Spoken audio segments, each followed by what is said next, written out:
está escrito assim: bendize ao Senhor, ó minha alma, bendiga ao Senhor todo o meu ser. Bendiga o Senhor a minha alma. Não esqueças de nenhuma de suas bênçãos. É Ele que perdoa todos os seus pecados e cura todas as tuas doenças e resgata a tua vida da sepultura e a coroa de benignidade e de compaixão, que enche de bens a sua existência, de modo que a sua juventude se renova como a águia. O Senhor faz justiça e defende a causa dos oprimidos. Ele manifestou os seus caminhos a Moisés, os seus feitos aos filhos de Israel. O Senhor é compassivo, é misericordioso, muito paciente e cheio de amor. Não acusa sem cessar, nem fica ressentido para sempre. Não nos tratou conforme os nossos pecados, nem nos retribuiu conforme as nossas iniquidades. Pois como os céus se levantam acima da terra, assim é grande o seu amor para com os que o temem. E como o Oriente está longe do Ocidente, assim ele afasta para longe de nós as nossas transgressões. Como um pai que tem compaixão de seus filhos, assim o Senhor se compadece daqueles que o amam. Amém? Amém. Bendize, ó minha alma, ao Senhor, e não te esqueças de nenhum dos teus benefícios. Porque muitas das vezes nós vamos esquecer. Sabia? Porque o ser humano ele é esquecido. Ele pede a Deus as coisas. Na hora daquele sufoco que ele precisa daquela bênção, né? Ela pede, ele pede, e depois, quando acaba de receber, às vezes a gente acaba esquecendo daquele benefício que a gente recebeu. Então o salmista, ele já falou essa palavra justamente por conta disso. Ele pedia para a alma dele se lembrar. Tanto é que logo no verso de número 1 ele falava: bendize, ó minha alma, ao Senhor. Bendiga o Senhor todo o meu ser. E já aqui no segundo, no verso de número 2, ele diz: bendize, ó minha alma, ao Senhor, e não te esqueças. Olha, minha alma, não te esqueças de todos os benefícios que eu tenho recebido do próprio Deus. Então, quando ele fala isso mostra que ele também tinha um coração grato. O salmista tinha esse coração grato, né? Um coração que agrada a Deus, meus irmãos, é um coração grato. É quando a gente é grato por aquilo que o Senhor tem feito. E o que é gratidão? Gratidão é a gente reconhecer. É o reconhecimento, tá? De uma pessoa que fez tanto por nós, que é o nosso Deus. E a coisa mais impressionante que ele fez por nós foi o quê? Foi enviar o seu filho ao mundo para que através da sua vida e através da sua morte ali no Calvário e da sua ressurreição depois do terceiro dia, nós pudéssemos ter o direito da salvação através da pessoa de Jesus. Esse é o maior presente que nós podemos ter, que é a salvação. E junto com a salvação, vem todas essas bênçãos acompanhando a salvação. Vem os livramentos, vem o ser chamado de filha de Deus, de filho de Deus. Vem nós sermos perdoados dos nossos pecados através do sangue de Jesus que ele derramou ali.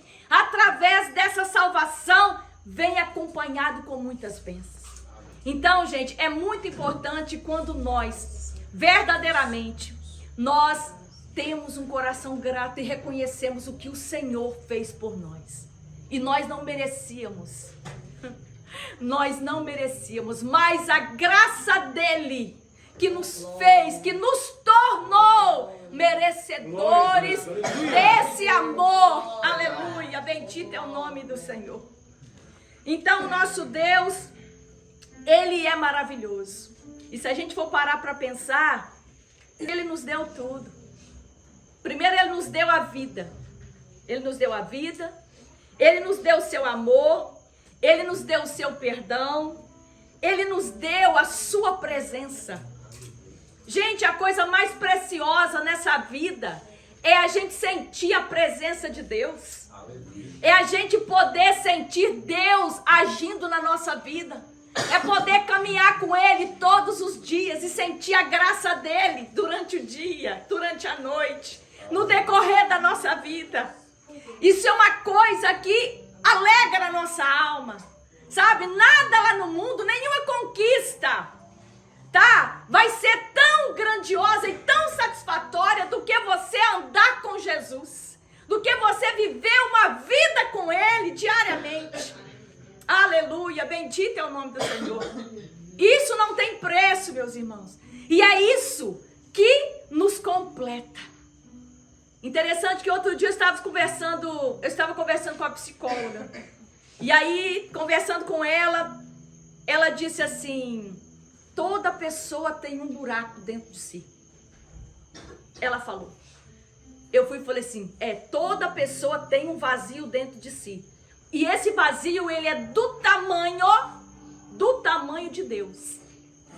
E aí essa psicóloga, ela foi e falou para mim assim: não, tem outro buraco. Tem outro buraco no ser humano. Eu falei: você tá falando sério? Não, peraí, você tá olhando com o lado da psicologia, né? Mas eu quero te falar uma coisa agora. Eu quero te explicar aqui uma coisa. O ser humano, ele foi feito do pó da terra, Deus fez o homem do pó da terra, e soprou no Adão o espírito da vida, e depois ele pegou o Adão, adormeceu ele, e dali ele tirou a costela e fez a mulher, né? E fez então o homem e a mulher. Sim. E aí o Senhor, ele tinha liberdade com aquele casal, com aquela família, né? Ele tinha liberdade com aquele casal. Ele procurava todos os dias se encontrar com aquele casal ali no jardim. Ele tinha esse compromisso de todos os dias ele estar presente ali, tá? Ali no jardim, falando com eles. E o Senhor deu uma ordem para eles: olha, Adão, eu vou colocar você aqui no jardim, você vai comer de toda a árvore que tiver aqui. No jardim você vai comer, mas daquela ali que está no centro do jardim, a árvore do bem e do mal, a árvore do conhecimento, dessa tu não comerás, porque no dia que tu comeres, certamente morrerás. E aí o que aconteceu? Ele foi lá e comeram. Os dois foram lá e comeram. E o que aconteceu? Eles pecaram naquele momento que eles desobedeceram e foram lá e comeram do fruto que não era para comer. Tá. Então o que aconteceu? Eles passaram e começaram a ver que eles estavam nus, porque eles andavam nus no jardim, mas enquanto eles estavam na obediência, né? Eles tinham comunhão, intimidade com Deus, aquilo ali, ele não via aquilo ali, mas a partir do momento que ele pecou, que ele desobedeceu, ele pôde ver que ele estava nu. E aí o Senhor chegou no jardim para poder se relacionar com eles. Esse relacionamento de pai e filhos, esse relacionamento de amor que o Pai Celestial, que o Pai do céu tem com seus filhos, ele chegou para poder se relacionar e ter essa intimidade. E aí eles falaram: Adão, Deus começou a chamar Adão: Adão, cadê você? E aí o que ele disse? Ele falou assim: Senhor, nós estamos nus.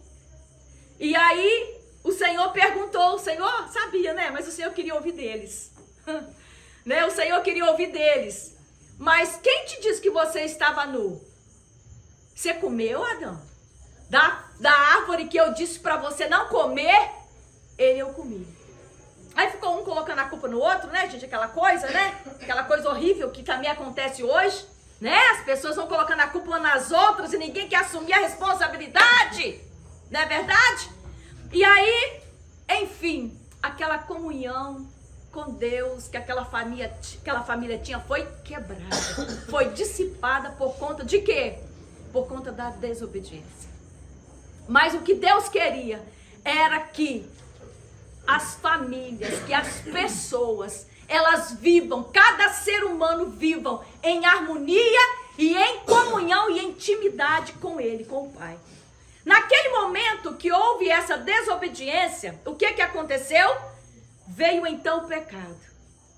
E o pecado, ele fez separação do homem com Deus. E toda a raça humana passou a ser pecadora. E aí, nessa trajetória do ser humano caminhar sem a presença de Deus, na desobediência, o que acontece? Ele vai se machucando durante a caminhada. Ele vai pecando aqui, ele vai fazendo uma coisa ali, sabe? Aquele homem, aquela mulher que nasceu inocente, tá? Que começou tão bem, tão puro, porque Deus fez o homem puro, Deus fez a mulher pura. E aí, de repente, entrou o pecado e tirou toda essa pureza. E aí, o homem e a mulher, toda a raça humana passou a ser pecador. Mas Jesus, olhando isso, querendo salvar toda a humanidade, ele tinha um plano, e o plano era enviar o filho dele, o melhor que ele tinha, para que através da morte dele, através da ressurreição dele, toda a raça humana pudesse ter a salvação através de Jesus. E mesmo assim, Jesus ele veio com essa missão de salvar toda a humanidade, mas nem todos quiseram aceitar. Mas o que isso tem a ver, minha irmã, com a questão desse buraco que tem no coração do homem, que tem no coração da mulher? Sabe o que é isso? Isso é a eternidade que está lá dentro do homem e da mulher, porque Deus fez o homem para a eternidade. Deus fez o homem eterno. Nós vamos viver aqui na terra até 90 anos, e depois disso, cansaço e enfado. Lá no Salmo 90 fala sobre isso. Mas depois que nós vivemos esse tempo aqui na terra, nós vamos partir para a eternidade. Se nós tivermos aceitado Jesus como Senhor da nossa vida, Salvador da nossa alma, se nós tivermos reconhecido Jesus como Senhor e Salvador da nossa alma, nós vamos estar para sempre com o Senhor na eternidade com Ele. Agora, se nós não quisermos que o Senhor compartilhe, né, da nossa vida, se a gente não aceitar e não desejar isso, infelizmente, tá? Vai ser a eternidade sem Jesus, sem Deus. Então, o ser humano, ele tem esse vazio dentro dele justamente por conta disso. Ele veio do pó da terra, tá?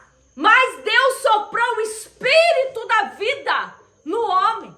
Então o Espírito de Deus habita no homem. E fez do homem, então, o quê? Alma vivente que vai viver para a eternidade. Então é necessário que esse homem, que essa mulher tenha um encontro com Jesus para ele poder desfrutar da vida eterna, na eternidade com o Senhor. Bendito é o nome do Senhor. Enquanto esse homem, enquanto essa mulher não toma essa decisão, vai continuar o vazio, vai continuar aquele buraco dentro de si, vai querer fazer muitas coisas, vai querer se encher de vícios. Ah, irmã Keila, mas eu não fumo, eu não bebo, eu não uso drogas. Mas você, de alguma forma, você tem um vício. De alguma forma você tenta extravasar isso de alguma forma. Sabe por quê? É porque ainda não está preenchida. É porque ainda não está preenchido com a presença de Deus. Porque no dia que você se esvaziar de você mesma, de você mesmo, você vai se encher daquilo que Ele tem para a sua vida e você vai viver uma vida extraordinária a partir dessa decisão que você tomar. Oh, glória a Deus, aleluia! Aleluia! E enquanto isso não acontece, o ser humano ele vai buscando uma maneira dele poder tampar isso aí. Mas eu quero dizer para você, hoje é uma noite oportuna.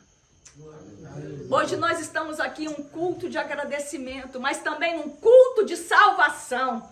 Um culto aonde o Senhor está presente. A palavra do Senhor nos diz que onde estiver 2 ou 3 reunidos no seu nome, Ele estaria presente. Amém. E quando Ele está presente, é tão maravilhoso. Porque Ele libera as bênçãos dEle. Aleluia! Ele libera salvação, Ele libera transformação, Ele libera cura, Ele libera milagres, porque Ele pode fazer, é Ele que tem o poder para fazer. Mas Ele só vai fazer se nós estivermos abertos para poder receber tudo aquilo que Ele tem para nós. Aleluia! Bendito é o nome do Senhor. Então o Senhor, Ele já nos deu a vida. Ele já nos deu o amor dele. Ele já nos deu o perdão através da morte de Jesus Cristo, seu Filho. Ele já nos deu a presença dele. E ele já deu sentido para a nossa vida. É Jesus que vai dar sentido para a sua vida. Não tem outro. Tudo que você precisa está em Deus, está no Pai. É verdade. Tá? Então, gente, é melhor se render a Ele. É melhor se render a Ele. E viver a vida a partir de agora com Ele. E viver essa vida agradando a Ele com tudo aquilo que você é. E com tudo aquilo que Ele dispensou para você. Aleluia. Bendito é o nome do Senhor. E é muito interessante quando nós reconhecemos os benefícios de Deus. E como nós lemos aqui no Salmo de número 103, o verso de número 2, o salmista falando: bendize, ó minha alma, ao Senhor, e não te esqueças de nenhum dos teus benefícios.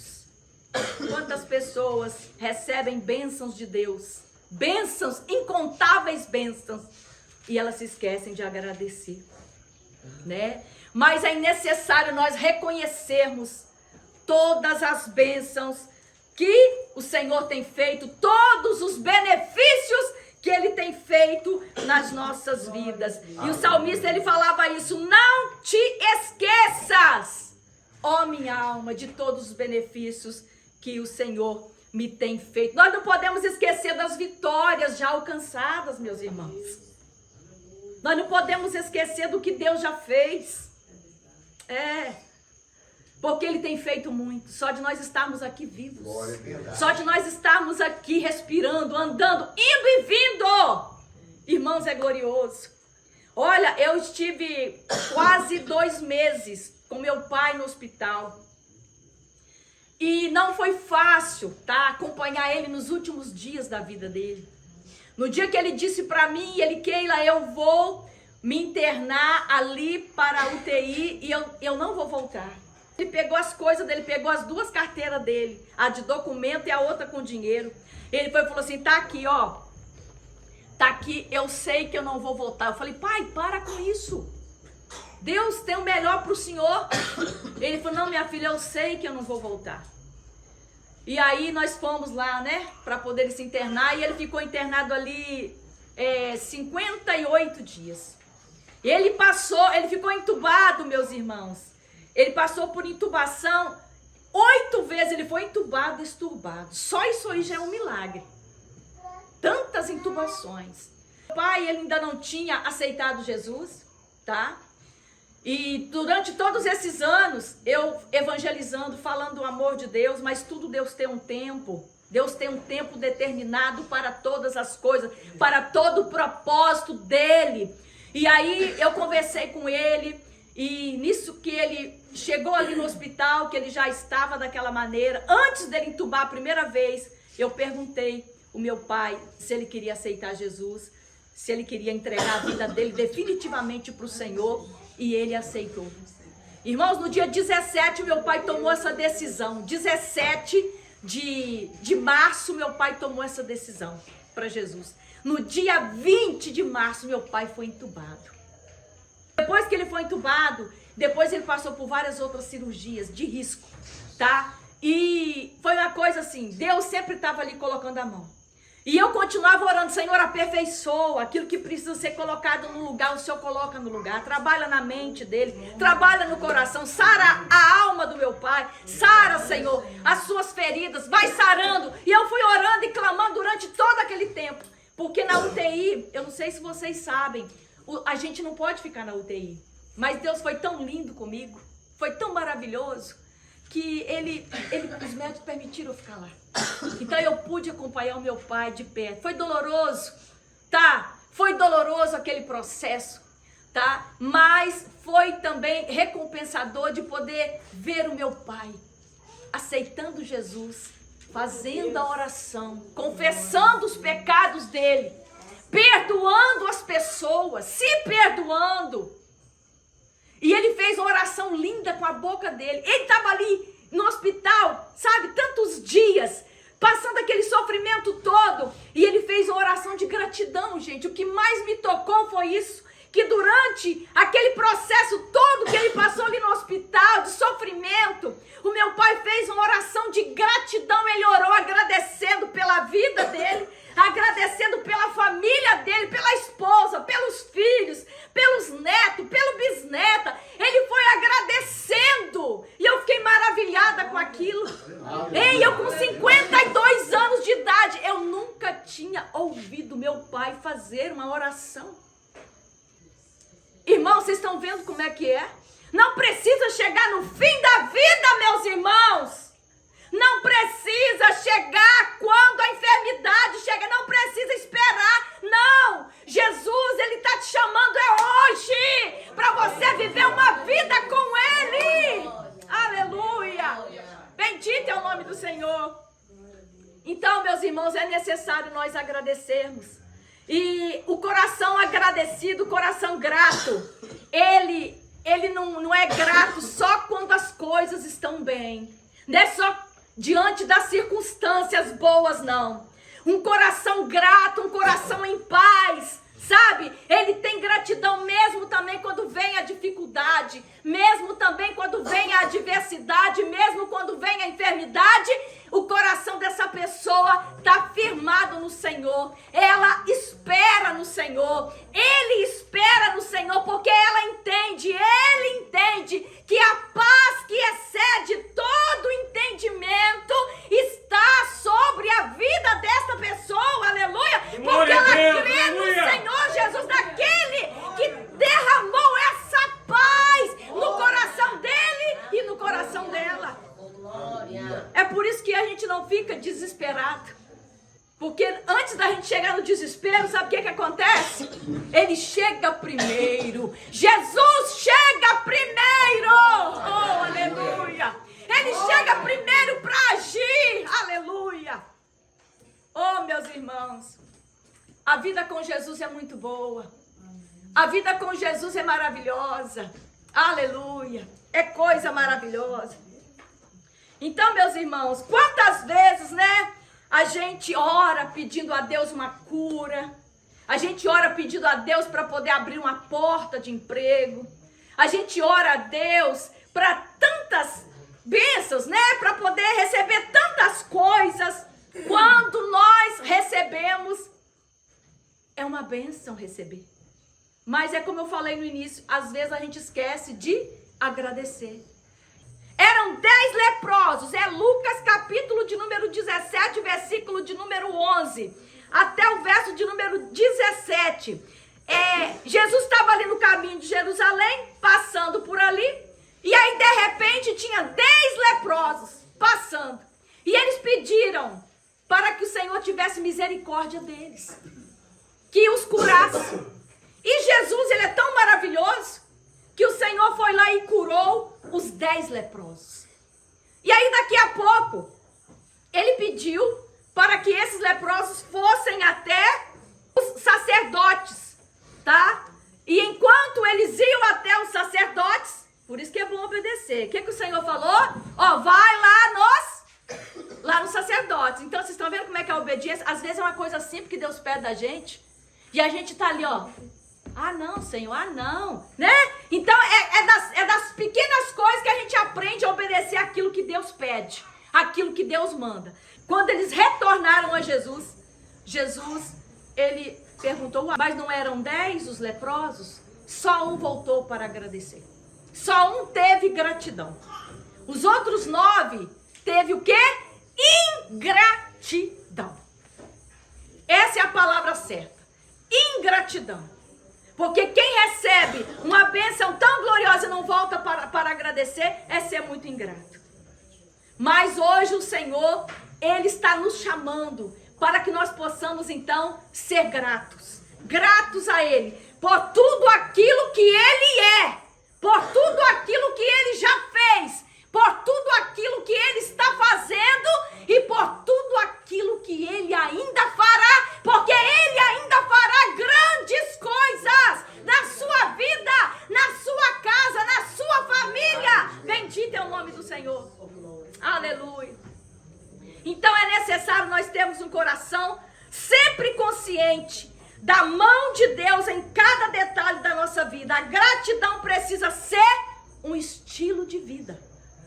Um estilo de vida. E não apenas uma reação àquilo que a gente recebe, mas um estilo de vida, tá? E a gratidão também é uma forma de adoração, meus irmãos. Quando a gente agradece, a gente está adorando a Deus, a gente está honrando a Deus. Lá em 1 Tessalonicenses 5,18, fala assim, em tudo dai graças. Em tudo dai graça. Por quê? Porque esta é a vontade de Deus para convosco. Independente da circunstância, é necessário dar graça. O Senhor é bom, o Senhor é justo, o Senhor é fiel. É importante nós darmos graças, tá? E é importante nós colocarmos a nossa vida diante dele todos os dias. Porque sem ele, nada nós podemos fazer. Nada nós podemos fazer se não for a mão do Senhor. E para poder nós encerrarmos, eu quero deixar aqui um verso no Salmo de número 37, o verso de número 5, que diz assim: entrega o teu caminho ao Senhor. Confia nele e ele tudo fará. É um convite. É um convite que o Senhor faz nessa noite. Entrega o teu caminho ao Senhor. Irmã Kélia, já sou crente. Já aceitei Jesus. O Senhor está falando aqui de outra entrega. Entrega a tua vida inteira para Ele. Entrega o teu caminho. Entrega a tua vida para Ele nessa noite. Entrega o teu caminho a Ele. Confia nele. E tudo Ele fará. Porque quando nós entregamos a Ele, Ele trabalha, meus irmãos. Ele faz aquilo que Ele vê que é o melhor para nós. Porque nós não sabemos aquilo que é melhor para nós. Mas o Senhor, Ele sabe. Por quê? Porque Ele é soberano. Porque Ele é onisciente. Sabe o que é melhor para os seus filhos. Então entrega a sua vida a Ele. Tem alguém nessa situação que gostaria de renovar sua aliança com Jesus? Para poder viver uma vida com Ele da agora para frente? Eu rogo a oração da igreja a meu favor.